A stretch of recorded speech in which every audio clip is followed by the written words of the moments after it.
धर्मश्री मानभो अम्मा जो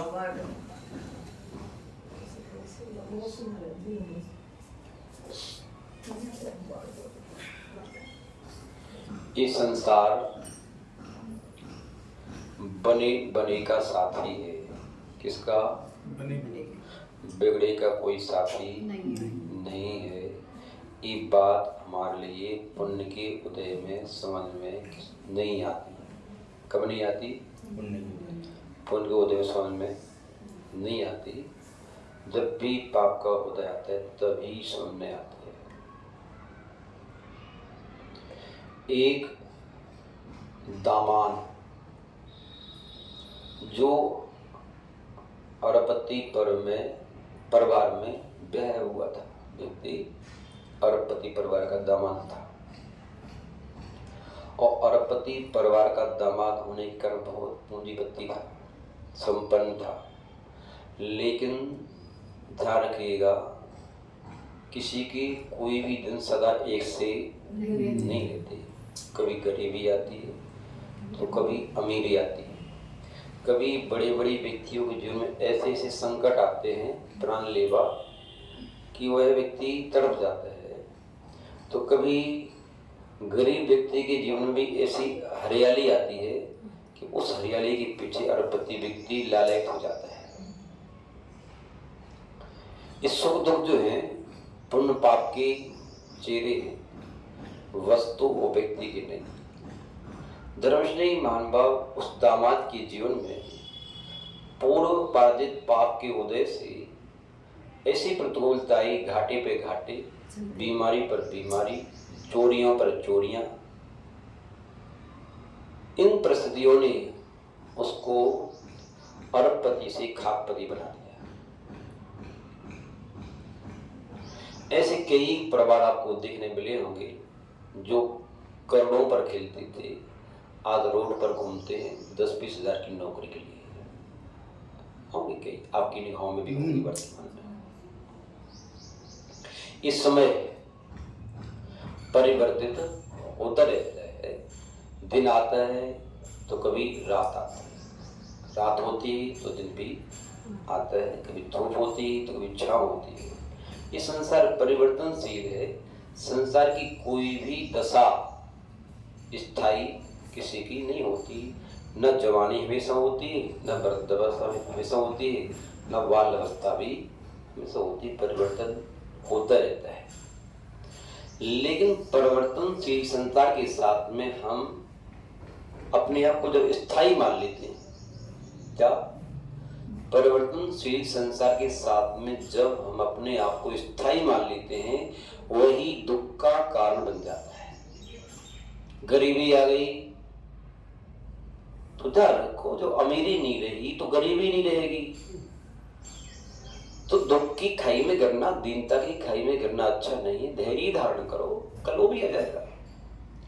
और जब आपकी अमीरी आई तो ये भी ध्यान रखो, जब आपकी गरीबी नहीं रहेगी तो आपकी अमीरी भी नहीं रहेगी, ये भी जाएगी। तो अहंकार की पहाड़ पर मत चढ़ो, जमीन पर चढ़ो। कहाँ चलो? और प्रे कर लो, पुण्य के उदय आने पर आकाश में उड़ते हैं, नीचे चलते नहीं। और जो ऊपर देख के चलते हो गिर जाते हैं। क्या? प्रे कर लो, वही गिर रहे हैं जो ऊपर देख के चल रहे हैं। और पुण्य के उदय में ऐसा ही होता है।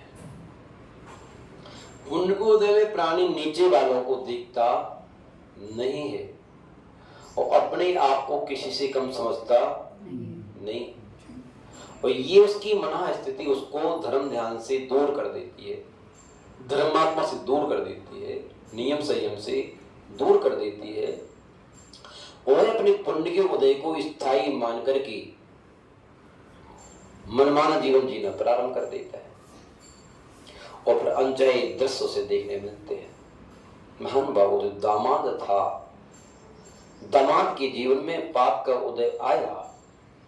जब पाप का उदय आता है तभी लोगों को किसी की जरूरत पड़ती है। पुण्य के उदय में किसी को किसी की जरूरत नहीं होती है। न किसी के धन की, न किसी के समय की। वो अपनी मस्ती में मस्त होता है। मैं तो अपनी मस्ती में मस्त रहता हूं। क्यों रहते हो? क्योंकि आपके पुण्य का उदय है, इसलिए आप अपनी मस्ती में मस्त रहते हो। जब आपकी पाप का उदय आएगा तो आपकी मस्ती बहुत महंगी पड़ जाएगी। महान बादशाह, आपको गरीबों की बस्तियों में घूमना पड़ेगा अपने सुख शांति की भीख मांगती हुई। भीख मांगने पर आपको मिलेगी नहीं आपकी मस्ती। इसलिए मस्ती में मस्त तो रहो, लेकिन स्वस्थ रहो। धर्मस्नेही महान भाव, वो दामाद के जीवन में जब पाप का उदय आया तो उसकी निगाहें दूसरों पर जाने लगी। परेशान था। उसकी घरवाली ने कहा, देखो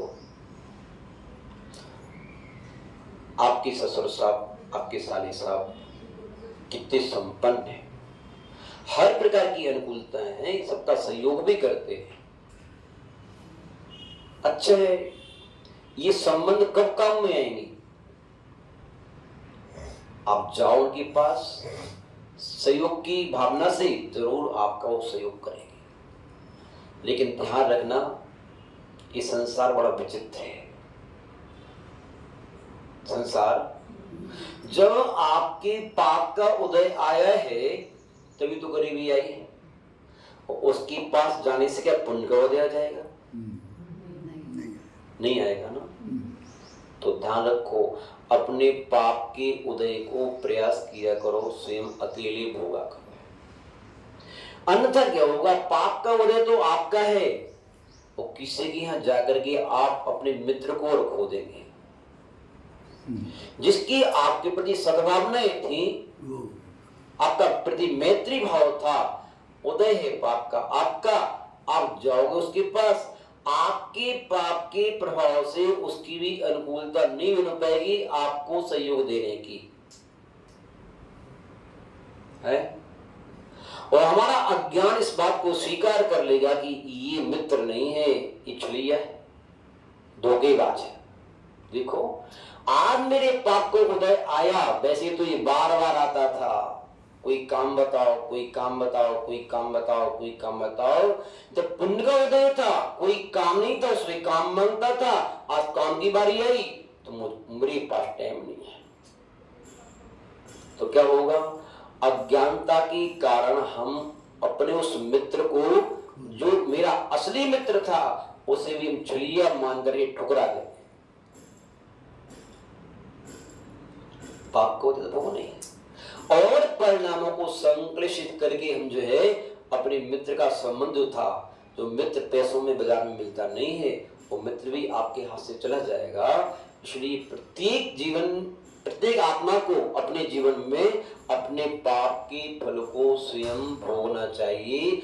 अपने मित्र से भी आशा नहीं रखना चाहिए कि वह मेरा सहयोग करेगा। हमारे गुरुजी कई बार कहा करते हैं, जब हम संघ से पहली बार बाहर निकले उस समय महाराज जी और हम 2 साधु थे मात्र। कितने साधु थे? सर्वप्रथम आचार्य वैष्णोदेव महाराज जी, जिनका नाम निर्णय सागर था, और हम एलकवस्था में थे। 2 ही साधु थे मात्र। उसमें उनका स्वास्थ्य खराब हुआ, और ऐसा स्वास्थ्य खराब हुआ कि जिसकी कल्पना नहीं कर सकते। उनके स्वास्थ्य बहुत बात खराब हो चुके हैं। अभी तो ठीक, थोड़ा और ज्यादा स्वास्थ्य खराब हो चुके ही बार। उसमें हमने महाराज जी से कहा, महाराज जी आपने एमपी में बहुत प्यार किया है, आपके अनन्य भक्त वहां पर हैं जो आपको कुछ भी कर सकते हैं। आप उस प्रदेश से छोड़ करके अन्य प्रदेश में आए हैं, यहाँ कोई आपको जानता नहीं है, आप 2-4 भक्तों को बुला लें, आप तो ठीक रहेगा। उस समय उन पाप के उदय में भी गुरुजी ने उसमें एक कहा था कि देखो भैया, पाप का उदय हमारा है ना, हमने फोन लगवाया आओ, उन्होंने कह दिया मेरे पास टाइम नहीं है, तो आपको पीड़ा होगी, हो सकता है उसको भी पीड़ा होगी। मैं इस वक्त पे भी अपने गुरुजी का सहयोग नहीं कर पा रहा, बहुत पीड़ा होगी उसे। यदि वो हमारा भक्त होगा तो पीड़ित होगा, तो हम तो पीड़ित हैं ही, उसे पीड़ित क्यों करें। कई बार भक्त भी मजबूर हो जाता है कि मैं क्या करूं क्या नहीं करूं, घर छोड़ूं यहां जाऊं क्या वहां जाऊं। मन तो करता है 24 घंटे गुरु जी के पास ही बैठा रहूं, लेकिन उसकी भी मजबूरियां होती हैं। वो कर्म तो होते हमारे ही। धर्मश्री महानुभाव, वो एक दामाद से जब पत्नी ने कहा तो उसने अपने अर्धांगिनी की बात को स्वीकार कर लिया। वैसे तो मुझे विश्वास है मेरी पाप का उदय है, कोई सेव नहीं करेगा, यदि आप कहते हो तो जरूर मैं जाता। धर्मश्री महानुभाव जैसे वो घर से चला, वो जाति वक्त मालूम तो पहले चल चुका था कि मेरे दामाद की यहाँ इस प्रकार की पोजीशन हो चुकी है, और गिरती हुई दीवार से दुनिया बच के चलती कि मेरे ऊपर गिरने दिया। गरीबी में यदि किसी का फोन भी लगाओगे तो फोन काट देगा प्राणी कि पता नहीं क्या सहयोग मांग ले। यदि प्रतिकूलता आ रही है श्रवक के ऊपर, तो प्रतिकूलता से भरी हुई श्रवक को आता हुआ देख करके हम भी गेट बंद कर लेते, आएगा रोएगा आधा घंटा, हमारे समय बर्बाद करेगा वो, हम भी गेट बंद कर लेते। संसार का स्वभाव है।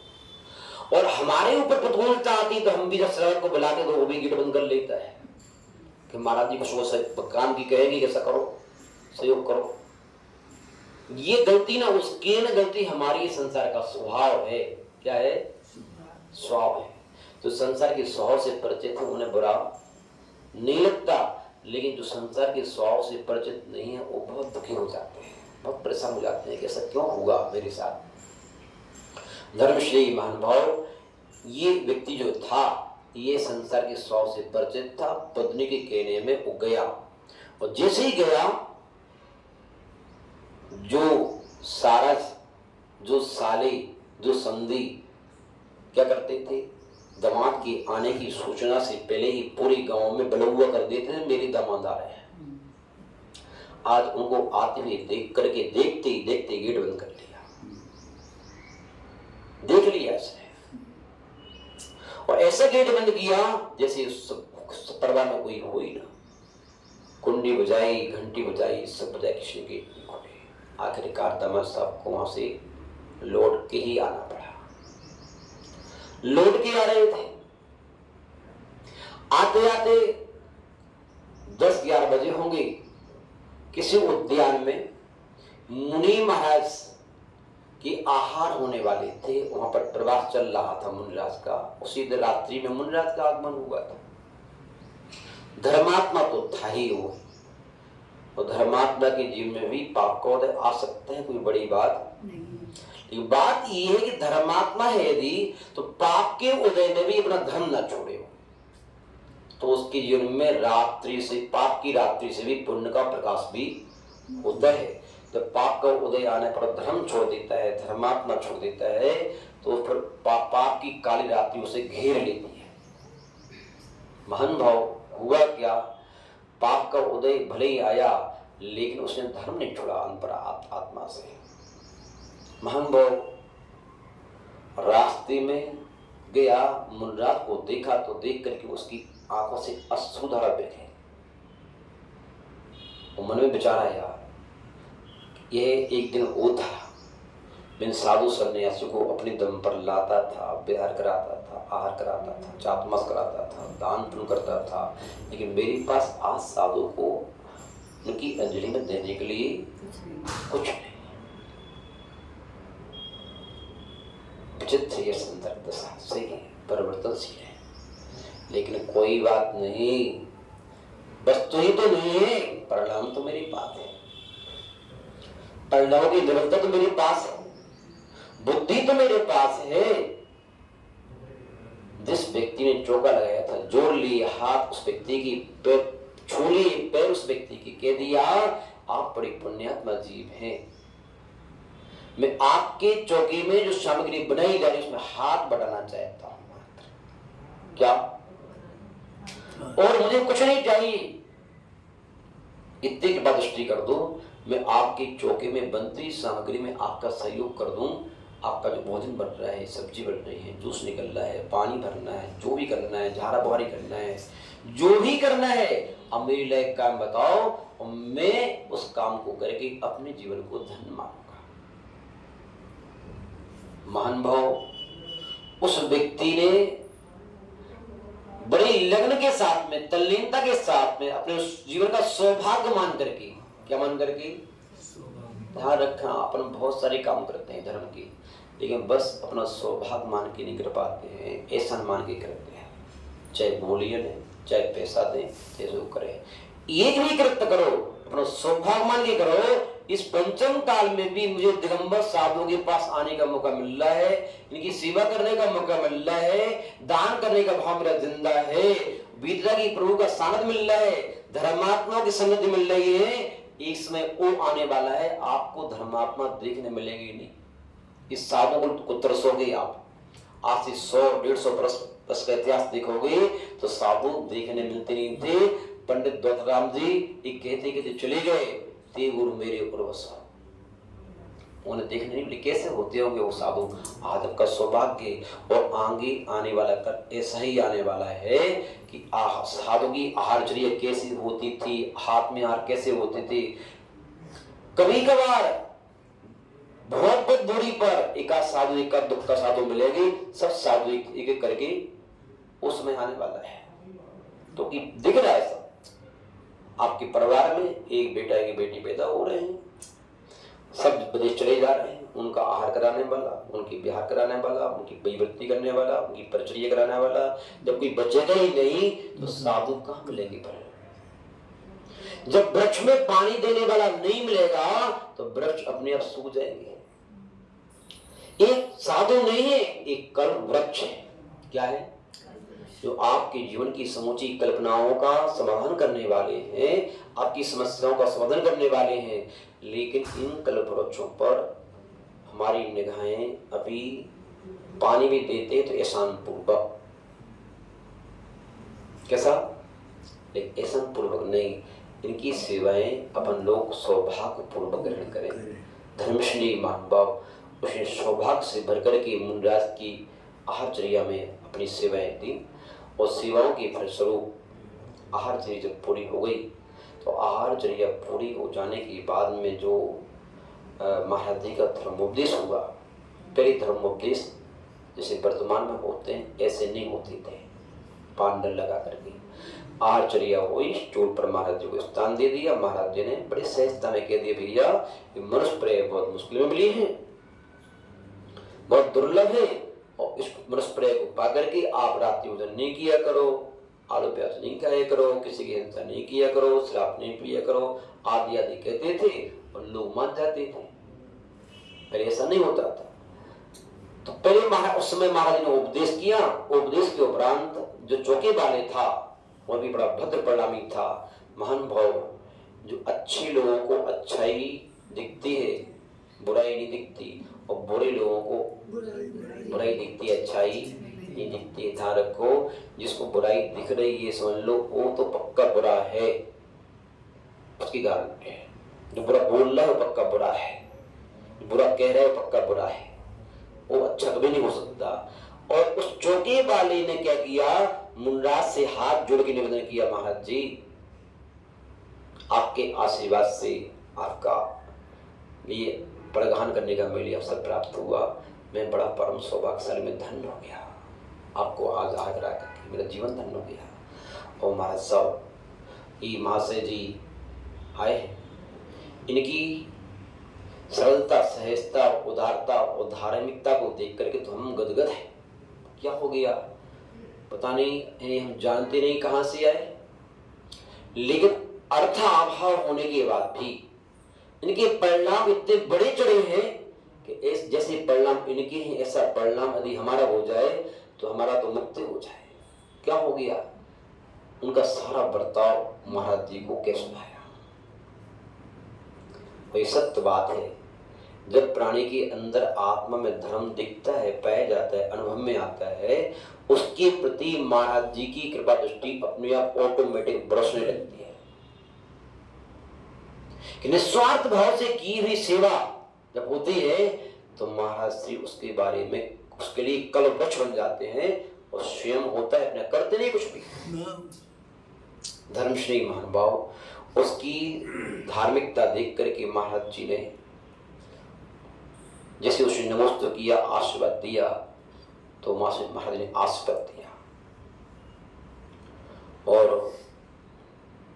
उसने कहा महाराज साहब बस मेरी एक इच्छा थी, पहले मैं बहुत बड़ा आदमी था, सारी नहीं बोलता था, ये पाप के सांप ने मेरी संपत्ति को निगल लिया और मेरी इच्छा एक अधूरी रह गई। मेरे लिए एक ही भावना थी कि मैं अपने न्यायोपार्जित धन से एक अभूतपूर्व विशाल मंदिर का निर्माण कराऊं, उसमें विशाल स्फटिक की, नीलमणि की, स्फटिक मणि की, मूंगा मणि की बहुत सुंदर सुंदर प्रतिमा मैं कराऊं और अपने न्यायोपार्जित संपत्ति से पंचड़ करा करके उपरांत में दीक्षा ग्रहण करूं। मेरे भाव था अधूरा है।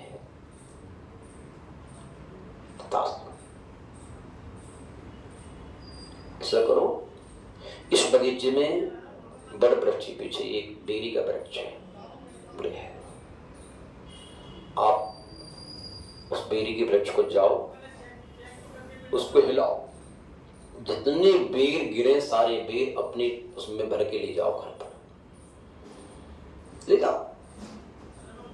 जी गुरु जी, आप होते तो तुरंत प्रश्न कर देते हैं कि सड़े बेरों को लेकर के जाएंगे, मंत्र बन जाएगा इससे, हैं? लेकिन जी बस हो गया काम। वहां गया और जाकर के बेरी की वृक्ष को हिलाया, सारे बेर अपने जो चादरा लेटने के लिए लाया था भर करके पोटली बांध कर घर ले गया। जैसे घर पहुंचा पोटली को बांध करके तो उसकी पत्नी ने सोचा कि मेरे भैया ने, मेरे पिता ने, मेरी माँ ने, मेरी भाभी ने मेरे पति को बहुत सारी संपत्ति दौलत दी है, अब हमारी गरीबी दूर जाए। महान बाप घर पहुंचते साथ उसने कहा कि ठीक ठाक से यात्रा हुई? बोले हाँ, आपके भैया ने इतना सारा दिया है। धर्मश्री महान भाव उस पोटनी के बेरों को जैसी उसने अपने मकान में उड़ेला, सारे हीरे जवाहरात भर गए। कोठरी में कोठी और एक एक रत्न, इतने करोड़ों रत्न जिनकी एक एक रत्न की कीमत चुकाने वाला कोई वहां पर जौहरी भी नहीं मिल रहे। देश विदेश में जा जा करके एक एक करके सारी हीरे जवाहरात को बेचा गया और सुंदर मंदिर का निर्माण काम प्रारंभ हो गया। आस्ते आस्ते सारा मंदिर बन गया, मूर्ति आ गई, साधुओं का आमंत्रण हो गया, सारी पंडित वगैरह आ गए, सब कुछ हो गया। और सब कुछ होने के बाद में अपने दामाद साहब को अपने ससुराल जाना था निमंत्रण देने के लिए। कहाँ जाना था? निमंत्रण तो देनी पड़ेगा। और निमंत्रण जैसे गए जाकर के तो वो बढ़िया बंधन के गए, तो गरीब तो थी नहीं, बढ़िया सूट वूट पहन करके, जंजीर मंजीर पहन करके, अंगूठी पहन करके बढ़िया टप से और आने वाले हैं दामाद साहब। तो आने की पहले ही सारा का सारा निमंत्रण कर दिया। दामाद साहब आ रहे, बहुत प्रकार की मिठाइयाँ बनाई, बहुत प्रकार के पकवान बनाए और भोजन करने जैसे बैठे, भोजन करते जैसे बैठे तो भोजन करते वक्त क्या कर रहे थे वो? ले अंगूठी तू खा, ले कंगन तू खा, ले जंजीर तू खा, ले चश्मा तू खा। क्या पाप दामाद साहब को क्या हो गया? बोले हुआ कुछ नहीं है, ये भगवान इन्हीं को खिलाए जा रहा है, हमें नहीं खिलाए जा रहे हैं। बोले आज से 10 वर्ष पहले भी आपके यहाँ आए थे, आपने गेट बंद कर लिया था।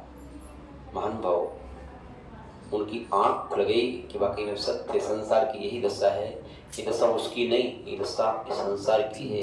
ये घटना आपके साथ भी होती है, हो सकती है, किसी के साथ हो सकती है। संसार का यही स्वभाव है। तब श्री महान भाव वो गए, वो जो है अपने परिवार को निमंत्रण करके लाए, बहुत धूमधाम से पंच कराया और पंच कराने के बाद में उसने स्वयं जैनेश्वरी दीक्षा ग्रहण की और दीक्षा धारण करके संन्यास पूर्वक मरण किया। मरण करने के उपरांत दूसरे स्वर्ग में उसका जन्म हुआ। कालांतर में वह व्यक्ति राजकुमार बन करके मुक्ति को प्राप्त करेगा। धर्मश्री महान भाव इसलिए हमें अपनी जीवन की यात्रा में इस परिवर्तनशील संसार को प्राप्त करके अपने आप को स्थायी नहीं मानना चाहिए। आपकी कोई सी दशा स्थायी नहीं है, न गरीबी स्थायी है, न अमीरी स्थायी है, न रूप का सुंदर रूप का होना स्थायी है, न कुरूप का होना स्थायी है। सारी अवस्थाएं अस्थायी है, परिवर्तनशील हैं। इतना जरूर है कि चाहे अनुकूलता हो या प्रतिकूलता में धर्म को, धर्मात्मा को कभी छोड़ना नहीं चाहिए। जब जब भी हमारा लगाव धर्म के प्रति कम हो जाता है तो हमारी पाप की घटा आना प्रारंभ हो जाती है। जब पुण्य के प्रति हमारा लगाव होता है तो पुण्य के प्रति पुण्य लगती है। अपनी यात्रा को मंगल में बनाने के लिए धर्म, धर्मात्मा, धर्म की आयोजन से सदैव कांटेक्ट में रहें, तीव्रता के साथ वो अनुराग रखें और आपका रक्षक, आपका सुरक्षा गार्ड यदि कोई है, धर्म है, धर्मात्मा है, धर्म का आयोजन है इस संसार में, इसके अलावा कोई भी आपका सुरक्षा गार्ड न था, न है, न रहेगा। ये हमारा भ्रम है कि हमारी रक्षा हमारा धन कर लेगा, हमारा परिवार कर लेगा, हमारे मित्र कर लेंगे। ये भ्रम मात्र है। जब तक तुम्हारी पुण्य का उदय नहीं है तब तक आपकी रक्षा इस संसार में कोई भी नहीं कर सकता। यहाँ तक कि हो सके पाप के उदय में तो अपने व्यक्ति ही अपने घातक बन जाते हैं। ऐसा भी होता है, वो आपका भला करना चाह रहे हैं फिर बुरा हो रहा है, ऐसा भी हो जाता है। महानुभाव इतना ही कहकर अपनी वाणी को विराम देते हैं। अपन लोगों को अपनी यात्रा होश पूर्वक करना चाहिए। कैसे करना चाहिए? होश पूर्वक करना चाहिए। बेसुध हो मत चला करो, जरा कर्म जोर से डरा करो। ये है मार्ग लुटेरों का, जरा समझ सोच के चला करो। बहुत समझ सोच के चलने की जरूरत है।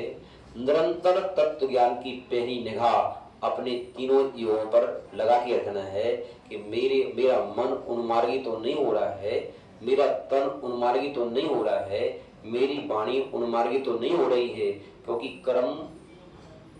कर्म का आश्रम इन तीनों से होता है और फिर ये हमारे लिए परेशान करता है। महानुभाव इतना ही कहकर अपनी वाणी को राम परम पूज्य गुरुदेव आचार्य भगवान बसवनंद महाराज की जय।